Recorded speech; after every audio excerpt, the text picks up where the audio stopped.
for it, TV. The world is thinking. The next issue is petrodictatorship. That's the rise of the Putins, the Chavezes, the Ahmadinejads in Iran, all these regimes that basically depend on oil for their power and influence in the world today. They aren't making microchips.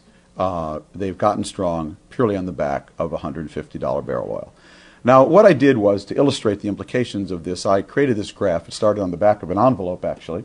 The thick black line at the bottom, the one that just looks like a wide V, is actually the price of oil. What I did was I graphed the price of oil from 1979 until 2006. And if you graph the price of oil from 79 to 2006, in round numbers, what it looks like is $80. That's in 1979.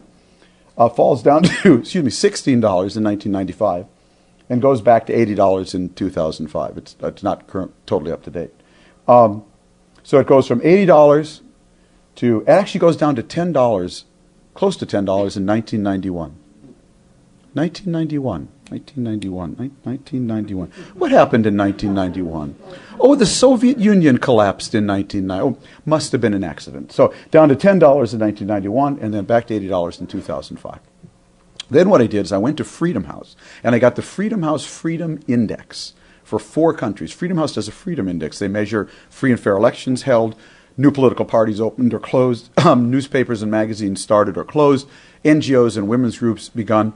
They call it the Freedom Index. I got the Freedom Index for 4 petrolist states, states that are almost totally dependent on oil for their GDP: Iran, Russia, Venezuela, and Nigeria. And I actually do each one individually in the book. But if you put them all together, what you would do, what it would look like, is that top line, the Freedom Index. And what I did was I just overlaid the Freedom Index on the price of oil index. So the price of oil is the bottom line, and the Freedom Index for those 4 countries is the top line. Well, isn't that kind of interesting?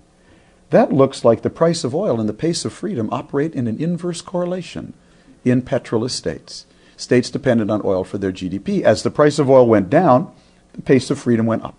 As the price of oil went up, the pace of freedom went down. You don't need my graph, though, to know this. You actually all know this from reading the newspapers. After all, it was 5 years ago, when oil was $30 a barrel or thereabouts, that our president, George Bush, looked into Vladimir Putin's soul and came back and reported that he saw a good man down there.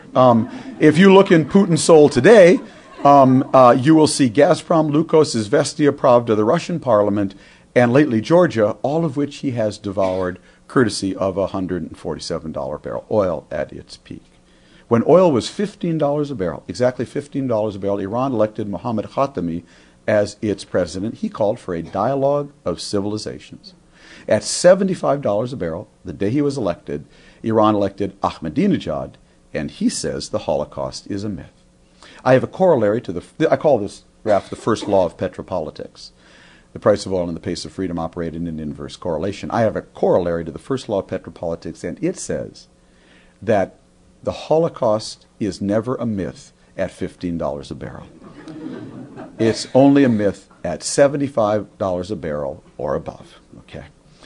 So that's what is being driven. That's the impact in geopolitics of a world that's hot, flat, and crowded.